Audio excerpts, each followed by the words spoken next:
Venezia, il sindaco Luigi Brugnaro e l'amministrazione comunale daranno il via alle assunzioni di personale educatore ed insegnante per completare gli organici degli asili nido e delle scuole materne in vista dell'apertura dell'anno scolastico, ricorrendo alle graduatorie di concorso attualmente in vigore.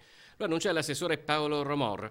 Per valorizzare le risorse umane disponibili all'interno del comune, che hanno manifestato interesse a lavorare nei servizi educativi, ha aggiunto Romor, saranno anche attivati percorsi di inserimento nei servizi educativi, accompagnati da idonea formazione ed aggiornamento in aggiunta rispetto agli organici. Malamocco, 7 gondolini messi a disposizione dal comune per la regata storica sono stati danneggiati da vandali nella notte tra giovedì e venerdì. A dare la notizia è stato lo stesso sindaco di Venezia, Luigi Brugnaro, attraverso il suo profilo Twitter.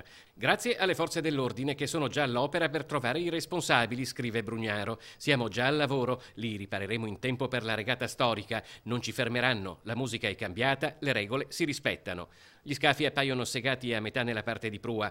L'episodio è avvenuto all'interno di un cantiere di Malamocco dove erano ospitati. I regattanti hanno comunque deciso di utilizzare i 3 superstiti per le eliminatorie in vista della manifestazione.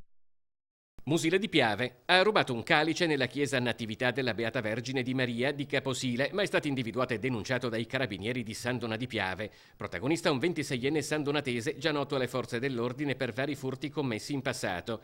Il giovane, secondo quanto emerso dalle indagini, avrebbe agito da solo lo scorso 28 luglio, introducendosi nella sagrestia della chiesa e appropriandosi del calice del valore di 500 euro che era stato regalato dall'amministrazione comunale di Musile di Piave all'ex parroco Don Armando Durighetto per il suo 99esimo anno d'età. Scoperto il furto, il nuovo parroco si è rivolto all'Arma, che ha sentito vari testimoni che quel giorno si trovavano in parrocchia, stringendo infine il cerchio dei sospettati a pochi nomi.